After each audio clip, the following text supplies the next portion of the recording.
Hey everybody, thank you for listening to this episode of Pass the Mic, and we want to tell you a little bit about how you can support not just liking, subscribing, reviewing, but also our Patreon audience as well. Absolutely. We are a listener-supported podcast, so thank you so much to our current patrons, and we want to invite you and give you the opportunity, if you're not already a patron, to go ahead and go to patreon.com/passthemic. You can pay as little as $1 an episode, and your support helps make this podcast possible. Coders, $1. Support us. Patreon.com/passthemic. Greetings and God bless. Welcome to the Soft PTM podcast. That's right. I'm your host, Tyler Burns. I don't raise my voice anymore. I've embraced gentleness. You can follow me on Twitter and Instagram @BurnsClan. This is not approved. Please follow at your own risk. PTM is also available now as an ASMR podcast. Oh no. To my right, we got the founder of The Witness. He has a very extensive bio. The myth, the legend. It's too late. The two-time best-selling author, the professor, the writer, JamarTisby.substack.com. Dr. Jamar Tisby, what's going on, brother? You can't go back to a standard introduction. Hey, man, after Mr. Blue Check verified himself. I- And maybe there's a market for this and we haven't known it. So let us know. Let us know, G. Pass the mic. Like, Nah, I don't know. hey, man, have you heard that this brings up an interesting thing. I saw an ASMR sermon. What? Yes, a dude is doing ASMR got too much time on their theology. Wow. That was fire to me, but it got, ASMR is not my thing, but for those who it is, he was in the mic, he was like, I just want to talk to you about Jesus. Jesus loves you. Wasn't there a rapper who did that? Oh, see, that's even better. So the reason why we're doing this, I did this intro is, playing off the title, of course. We're talking about this trend of the soft life of a black man. A black man's soft life. Now, have you heard of this? Because when I suggested this topic, Jamar was like, this is off the wall. I don't understand this. What's going on? This topic is a Tyler Burns special. How is this a Tyler Burns special? You saying I live a soft life of a black man? I'm saying you're in touch with the culture, and there's a lot that I learned from you that I had never heard about before. So apparently this is a trend. So have you heard of the soft life of black women? Like the soft life of a black woman? I think one of our colleagues, Bria Perry, I think she mentioned it. That's right. So I think she mentioned it in the previous retreat. That's right. Yeah. Okay. So that was very interesting. So there was a trend that took place on TikTok and they kind of expanded around. I feel like TikTok shapes so much of culture now. Apparently, and I'm missing it. But go ahead. You're not on TikTok? I'm on it, but then they started talking about Russia, and I was like, I don't know how much I want to post on it. I am actually on TikTok. You can follow me on TikTok @BurnsClan. So yeah, I am doing a little bit of reels. At Jamar Tisby. Yeah, absolutely. Got a few things so it was this idea of black women saying, I want to embrace the soft life and I don't want my life to be difficult and hard. But it was very interesting because it felt more like luxury items and, Sure. Ali and I were talking about it before. It felt like, okay, like, just bubble baths or, and self-care is good, but it felt like it was almost like a luxury type situation. Right. So then they came out with the soft life of a black man. And so we've been talking about this in our group chat, our guys group chat, like what this looks like and everything. So the first video I saw, have you seen any of the videos? Yes. Okay, so what was your impression of the videos? Why are you laughing like that? Because I don't know, if I'm being honest, I was like, this is par for the course. How so? Like tease that out. Bro, I've been cultivating what they now call the soft life for years. Okay, so in what way in particular do you see this as being, this is just like par for the course? Well, I don't know if this is, or how much of a trend this is among men or black men, but I don't know, through a series of events, I just started taking self-care a lot more seriously. And part of it was things like COVID, when I would go walking or running outside a lot more. But it was also having an incredibly hectic schedule and saying, well, how do I maintain health, mental acuity, emotional, spiritual health in the midst of all this sort of going, and sort of taking intentional pauses and really actually sitting down and figuring out what replenishes me, what fills me up again that I might be able to give and continue giving. So it's something that had been part of the fabric of the way I'm trying to do life for a long time. Right. And now it's got a hashtag attached to it. So I have to admit that when I saw it, I was like, oh, that's interesting. But then when I watched it, I was like, I'm like, okay, cool. You're washing dishes and you're reading a book and dope, but that's life. Right? That's just like living. That's not like the soft life. That's just the life. Right. And so, but I wanted to peel back and push past that initial hesitance and maybe critique that I had or scoffing that I had, quite candidly, and say, well, what's being sought after here? What's being yearned for here? And I think a big desire that they're talking about is a life that isn't run by demands and productivity and capitalism, or even a life that is just kind of run by a culture of hurry and a culture of rushing, but being able to savor and enjoy the moment. And in that, I think Black men deserve that.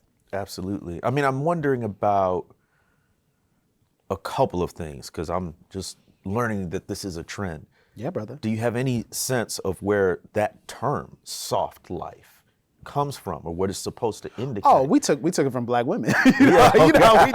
Of course. We just took that from Black. We were like, that's ours now. Naturally. But I think it comes from the weight and the heaviness of existence and the desire for life. I think also kind of flipping that idea that life is hard and our existence is hard and our existence as Black people is difficult. And so now we want to flip it and we want to embrace the soft life, which means that we want to embrace what I see as the cultivation of our own space, the appreciation of our space, the appreciation of things that happen in the present, and also the appreciation of what we have versus going out and trying to get something we don't or experience something we can't. And charitably, I feel like that's the desire. And I think it's also a desire for, as you were mentioning, self-care and mental health. Right. For men to prioritize self-care, but also men to prioritize mental health as viable, as justified, as right, as necessary for our flourishing. Yes. Is there something about the flip side? What is it implying? Well, if you're saying soft life, what is it implying about hard life? Is that what it's speaking to? And what is the hard life? I think that's the question, right? Yeah. What is it implying the anti of? What is it saying it wants the opposite of? And I think for us as Black men, can't speak for Black women, but I think the idea of Black men, I think there is a sense where we're trying to figure out, are we allowed to enjoy life?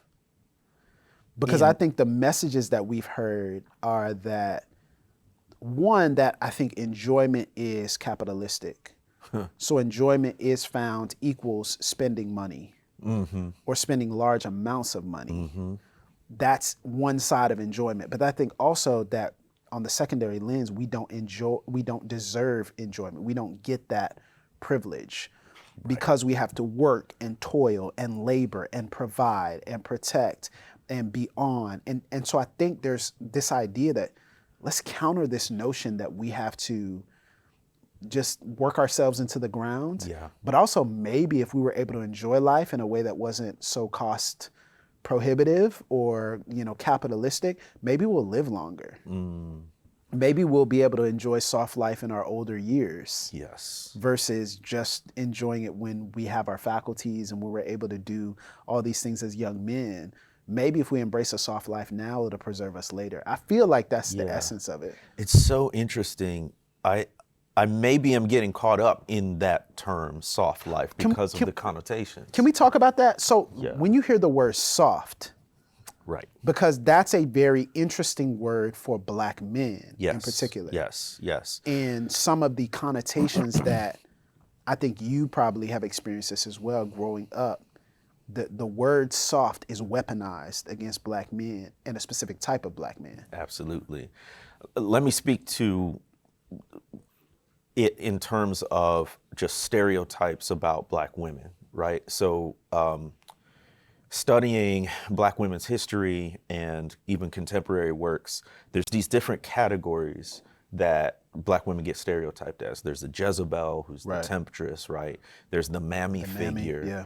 There's also the sapphire, which is depicted as this hard Black woman who is, demanding, assertive, gets what all these things that would be praised in men, but when applied to women, particularly Black women, are seen as a negative and a stereotype.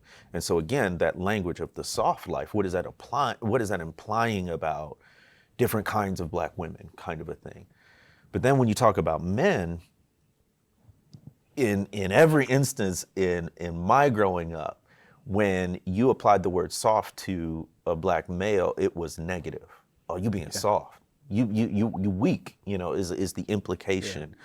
Soft is viewed as not only effeminate, but it's homophobic. Exactly. Because exactly. they're applying the same kind of language to people who they want to trash because of their gender identity or sexuality.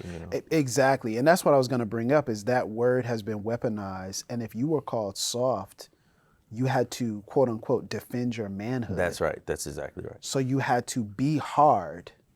Yep.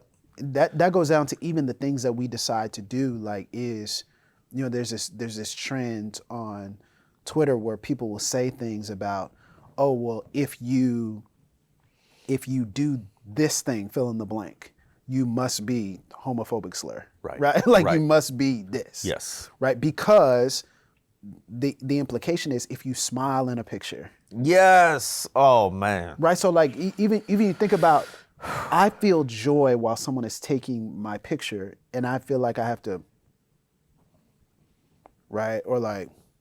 Or do something, where you're like, Manly, what? masculine, Right? Like, yeah. well, where does that? Well, that comes from our broken picture of what manhood is. Yes. And so now we feel as though whenever we hear the soft life, that's number one, you're less than a man. But the word itself, I think, trips people up because, and there's a real connotation of that, right? Like if we do embrace, or if we do stand in, all of us, a three-dimensional picture of what it means to be a Black man. That means, we love playing basketball. That means we love art. We love music. We love nature. We love taking care of our plants. Yeah. Like we love taking care of our kids. Like we clean, we cook. Like It's a holistic. but it's existence. holistic. Like we Yeah. may box, we may, do MMA, like we may do, but it's a holistic picture of what a man is. But I feel like soft is provoking something in us. That's right. That's right. That's right. And that's part of why I'm saying, I kind of like this because it provokes something. But then there's another layer of, I think America always decides to create luxury where existence should be. So like this is the whole minimalism movement. So everybody's like, oh yeah, but minimal living. And people who are poor or in poverty are like, that's just living. Yeah. It's like, It's not. We practice minimalism too. we Forced call it being minimalism. poor. Yeah. Like we call it living. That's all we have, right? And I think we always try to create a luxury where actually access and where living and existence and thriving should be. And so we take what should be accessible to all, and we make it accessible to some. And we're like, oh, enter into this trend, rather than the invitation of everyone. This is how life should be. We should be able to embrace the present, Yes. regardless of our bank account or how much property we own or how exceptional we are. We should be able to live, enjoy, thrive, and flourish as image bearers. So going back to the language thing for a moment, I just think of alternatives like the spacious life, the breathable life, because so much of our life is struggling to What breathe. about gentle? The gentle A life? gentle life? Why you say it like that? There's a lot of things. You can do it. Why you have a high pitch in your voice? I don't understand this. just I like the music. spacious life. I like the Yeah. spacious life. Like a room, to spread out and exist. And, but maybe there is a sort of context that I'm not aware of that makes the soft life really make sense if I knew the context better. So I like the provocation though. yeah. And I like the idea of provoking a response in us that causes us to challenge ourselves Yeah. and challenge each other. Especially for men, it's like subversive Yeah, if you very use that subversive. language. Very subversive. I want to get into this idea of enjoyment of life. Yeah, yeah. Do you feel like you don't deserve the enjoyment of life? Or have you felt like you don't deserve the enjoyment of life? Because one of the things I've noticed about you, Jay, that is different, I think, for me, you really are in this season of your life taking time, space, room to create pockets of intense enjoyment and pleasure and awe and beauty and wonder. And you're choosing to prioritize it and displaying it publicly, which is different, right? Like it's different than private enjoyment. You're choosing to say and declare to people, I am enjoying my life right now. And that is all I'm doing. My. So, okay, so there's interesting conversations about the consumeristic and capitalistic elements of all of this, right? But to the moments you're speaking about, I'll take pictures of a succulent meal. I will. Why you keep using that word? Because we got the succulent right here, hard on the outside, soft on the inside. Okay. The plant between us it's right the plant. here. Some people it's the plant. Golly, man. It's a visual. It's a metaphorical symbol. It's also like I love these. Have you ever been to these like full service barbers that use a straight razor? They'll do a facial. All of these. Have you been to one of these? That's just a barber to me. Oh my gosh, that's just the barber. No, to me. I haven't been to the full service ones. You talked to me about those. I haven't been to those. Oh man, some of the ones that I've been, they'll give you a shoulder massage, right? So it's a whole experience sort of tailored toward male grooming and all of those types of things. Those are moments of oasis for me. I mean, you know this work. We eat, sleep, and breathe racial justice, right? That is quote unquote hard in the term of struggling for equity, struggling for justice, all of these things. And we've talked about this before. We are inundated with the deaths, the early deaths of black men, to the point, our sister Kemeny said, can black men live? You know, can black men grow old, right? And I'm thinking deeply about that. I'm thinking deeply about that as a husband, as a father, as somebody who's vocal in this movement. One of the key tools of oppression, really the center of our oppression in the United States, is labor exploitation. That we would be worked to the point of death. Yeah. That's what I think the soft life can helpfully get at. That's good. Is that our lives do not consist purely in what we produce, but who we are and whose we are. Yeah, and I think you bring up a great point about longevity. And I think there's two conversations here, right? So I'm careful about bleeding them over, which I know I did earlier, but I think there's longevity and then there's leisure. And I think there's two questions within what I'm asking, which is, do we have the right to enjoy leisure? But then also, do we deserve longevity? Do we deserve to live a long time? Do we deserve to survive life's challenges and thrive through them and in them? And so I think these are two questions that we're asking ourselves. And I'll just say this, this is hard internal work. Yes. It's actually the work of therapy, spiritual direction, counseling. Because one of the things that I've noticed is, my therapist asked me this question recently. She was like, where can Tyler be Tyler? And as I'm processing certain things in my life, she's like, well, where can you be you? You know, in your work, right? In your labor, in your vocation, in your calling, in your career, where can Tyler be Tyler? And I've always felt like that was a selfish question. Right? It's selfish. Well, I exist for other people. I exist to solve problems. I exist to create space. Servant leadership. I exist to serve. I exist not to be recognized, but to recognize others, to help others. And it's like, well, where are you? And where can you be best you? And where can you enjoy what you do? And where can you Critical not turn the questions. things that you enjoy into labor and toil? Because it is, That's it rough. is, it is work. Yeah. Yeah. But when you turn it into toil, you start to hate the thing that you're supposed to love. right. Right? What's supposed to be a blessing turns into a burden. And I'm learning that, right? I'm learning to confront that on the inside of me. And so I will say this is internal work, right? Big time. As we process what it means for us to navigate life and be not just black, but also be men.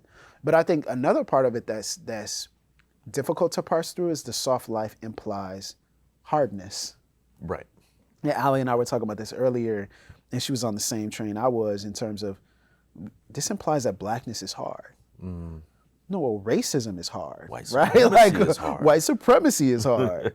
But Being black blackness, is right? Like beautiful. so, oh, it's so difficult being black. No, it's not. Like it's difficult being black in a world that attacks us, but the difficulty is outside of us, not within us. Right. The That's difficulty is critical. external, not internal, because then we'll start to say something is wrong with our lives. Something is wrong with literally us. That's And we'll start to crucial bleed distinction. it together, Yes. you know? And so I think there's this level of, regardless of what we call it, I want to enjoy. Yes. I want to get to the end of a year, get to the end of a month, get to the end of a week, get to the end of a day, and know that I prioritized the ability to enjoy.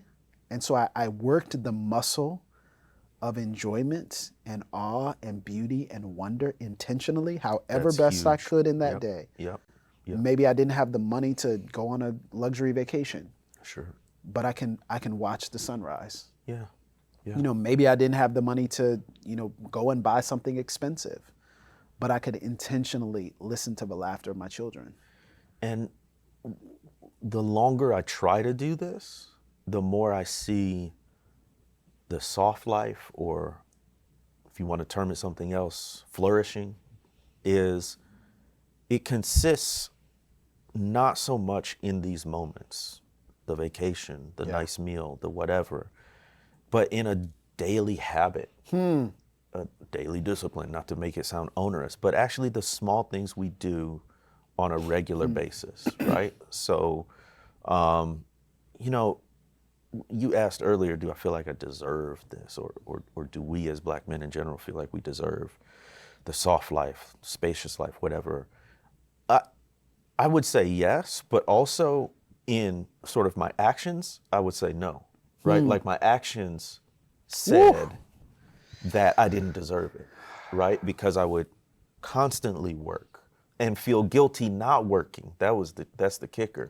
I enjoy a lot of what I call work. Chill, right? dog. Chill. But when you're not doing it and you feel like you should be doing it, which again is a sort of form of labor exploitation, right?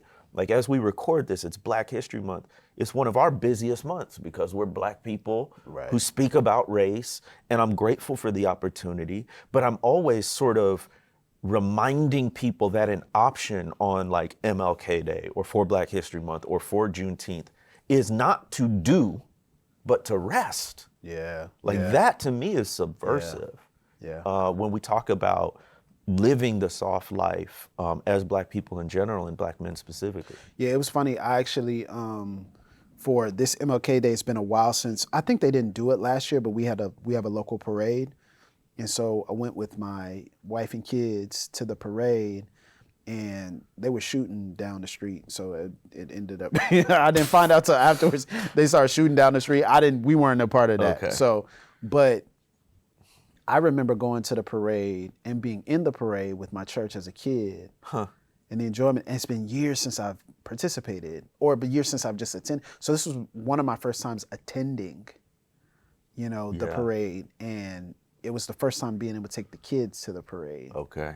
And really let them experience and see black culture and see, it was a little interesting, because you had some white folks beating drums and everything. So I was like, you know, have y'all seen that? Have y'all seen that TikTok where they were beating the drums and dancing? I'll show it to you afterwards. Oh, wow. Yeah, they were beating the They were drums. participating?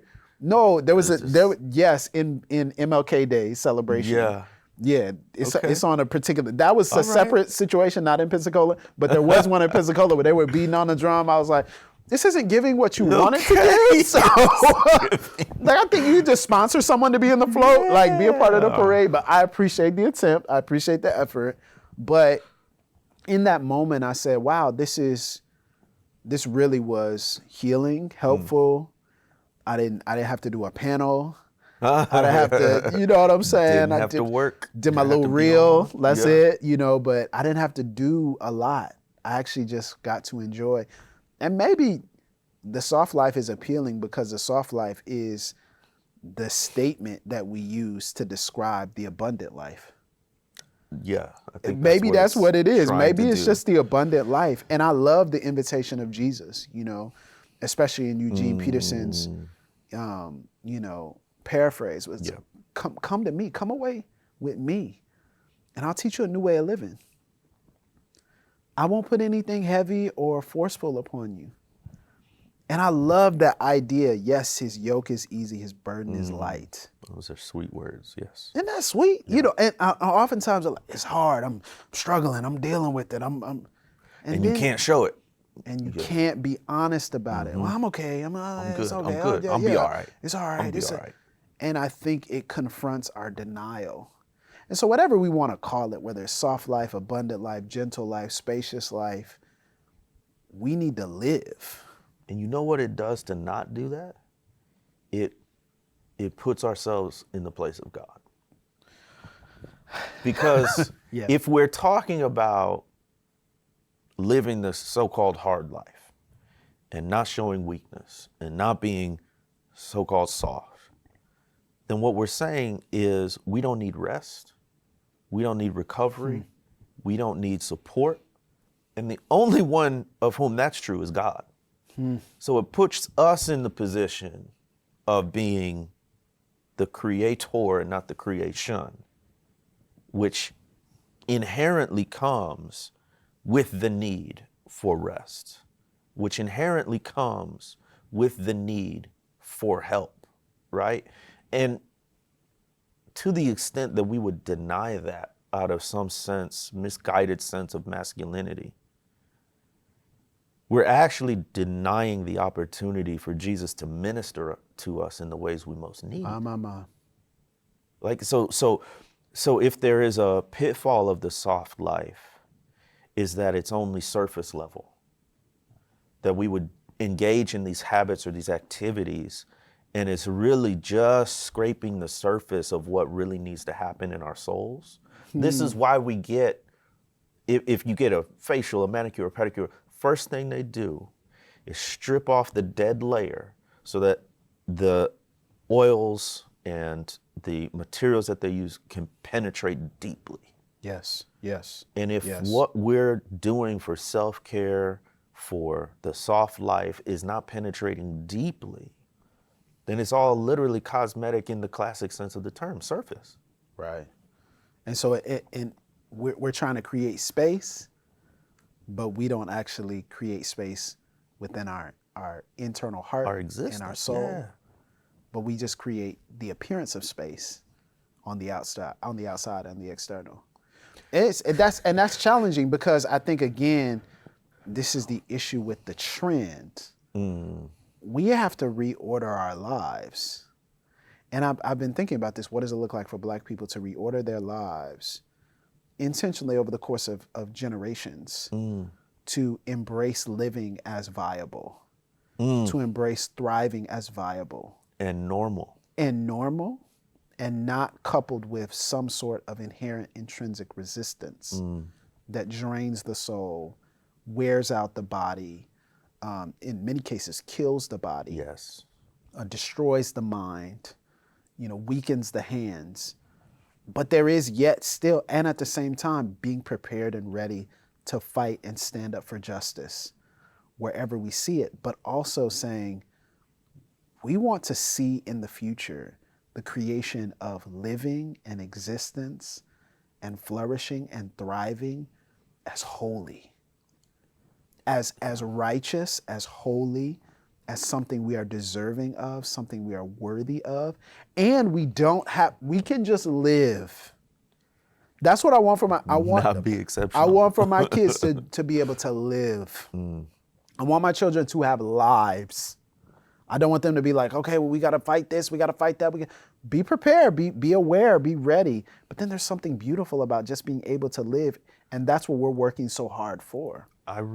First of all, I think you made a great point.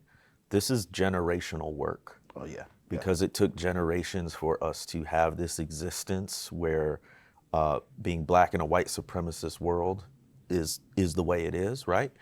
And so untangling this is going to be a generational thing, and it can only begin with us. Maybe you were blessed to have folks who came before you who were trying to model this living. Yeah. But I do think it's going to take us a while as a community to normalize living, right? And then I thought of this at the top of the conversation. I sort of always think of David as this guy with a myriad skills, some of which would not be coded as manly, right? Yeah. Writing songs, writing poetry, playing instruments, dancing, but also a military commander and a king and all of these kind of stereotypical images. But it all existed. It all coexisted in a person. And I want to believe that as black men, we can love the arts, we can love fashion, we can do all these things that have been coded as not as soft, but really it's part of simply living in the diversity of who God created us to be. Amen. I guess we're embracing the soft life. Is that what we do? I guess. I want to hear what our listeners. This succulent plant. I want to hear what. This is wild. I want to hear what our listeners are thinking. I want to hear what our black men are thinking who listen to the podcast. Are y'all embracing soft life? Tweet at us. I'm at Burns Clan. He's at Dr. Jamar Tisby or Jamar Tisby. At Jamar Tisby. At Jamar Tisby. Tweet at us. Message us. I want to hear what this looks like for you. But I hope no matter what, whether you're embracing soft life or not, that we're all embracing abundant life. Amen. And we're able to experience that.